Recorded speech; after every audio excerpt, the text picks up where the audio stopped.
I move that the House take note of the report. Thank you. I'm pleased to present this report, Protecting the Age of Innocence. The report of the House of Representatives Standing Committee on Social Policy and Legal Affairs inquiry into age verification for online wagering and online pornography. Mr Speaker, there can be no doubt that we are increasingly living in an online world, and no one is more active online than our children and young people. 15 to 17-year-olds have the highest percentage of internet usage in the country, according to the Australian Bureau of Statistics. The internet offers our children new ways to learn, play and connect with their friends and family, but it has also made them vulnerable to new threats. All over the country, parents are rightly asking themselves if they really know what their children are doing online. With the widespread use of mobile phones and tablets outside the home, the truth is that many do not. During this inquiry, the committee heard that young people today are increasingly accessing or being exposed to pornography on the internet. One submission cited Australian research indicating that 69% of males and 23% of females had viewed pornography at the age of 13 years or younger. In many cases, children's exposure to pornography is unintentional or outside parents' control.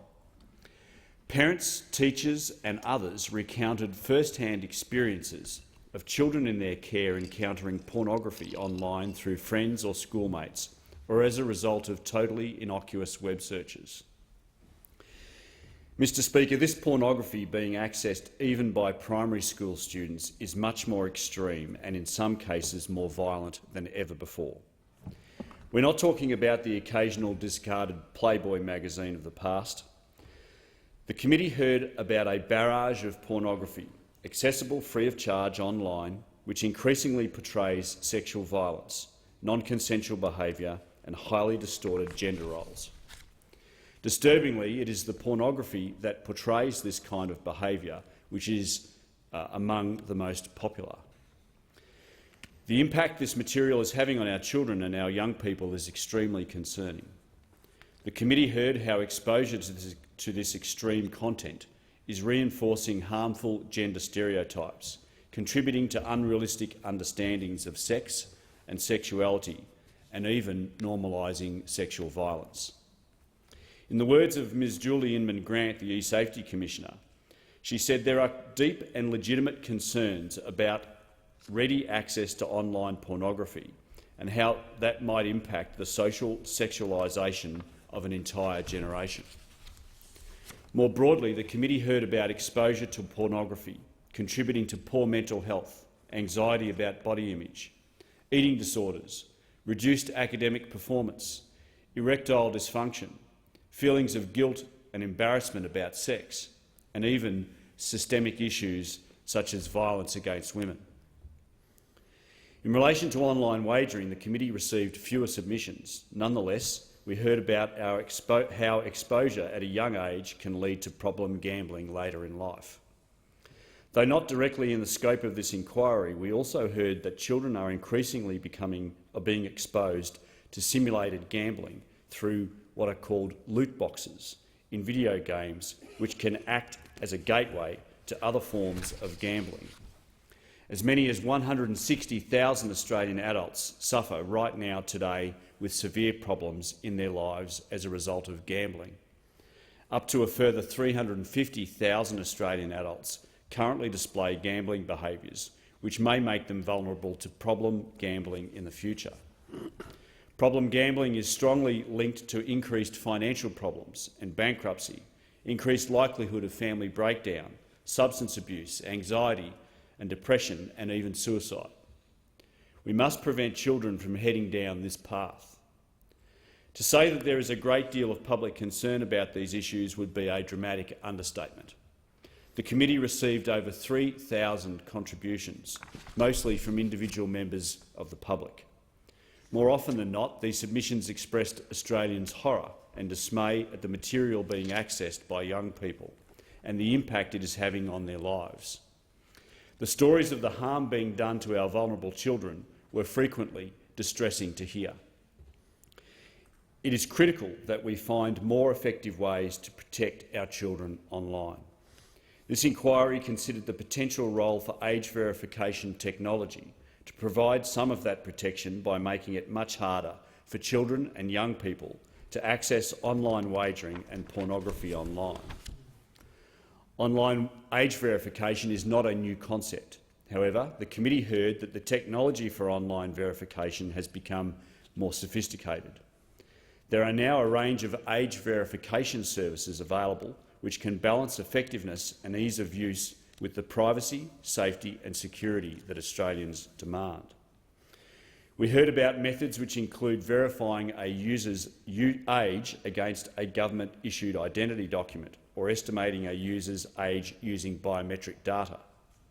Another method involves using a retail card where the user's identification is cited over the counter at the point of purchase and no identifying information is retained.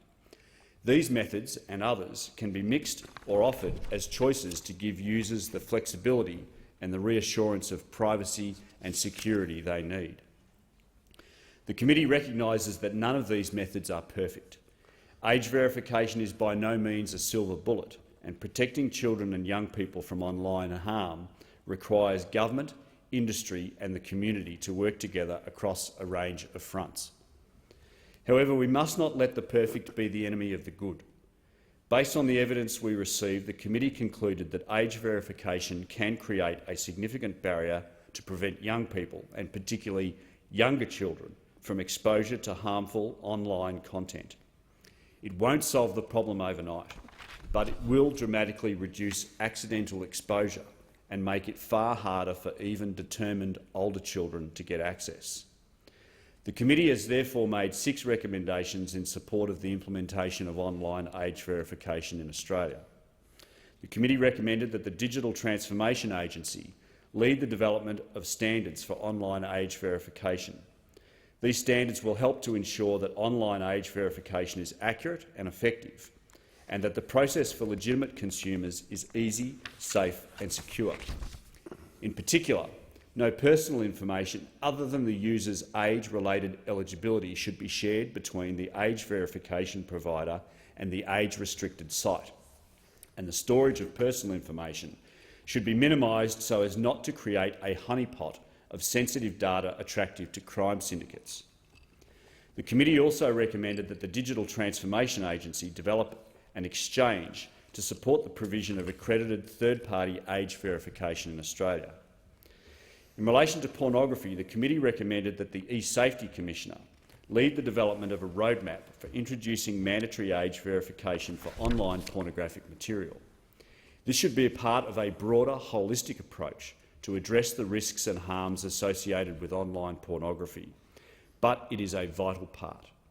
I urge the government to take note of the committee's recommendations in this area and ensure that the Office of the E-Safety Commissioner is adequately resourced to carry out this work.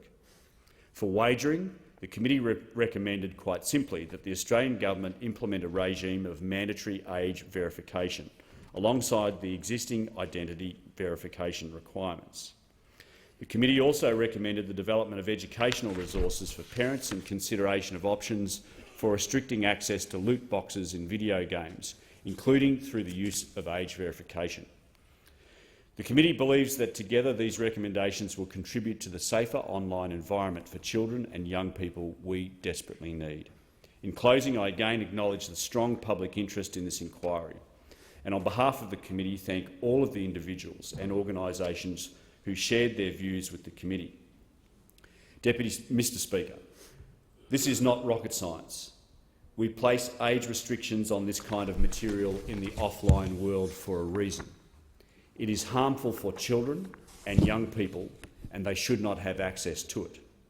We need to ensure that the age restrictions that rightly apply to content or services offline in the physical world are also enforced online. Put simply, what is illegal in the physical world must be illegal in the online world. I'd like to thank members of the committee also for the work in which they've assisted myself and the Secretariat. I want to acknowledge in particular the member for Newcastle.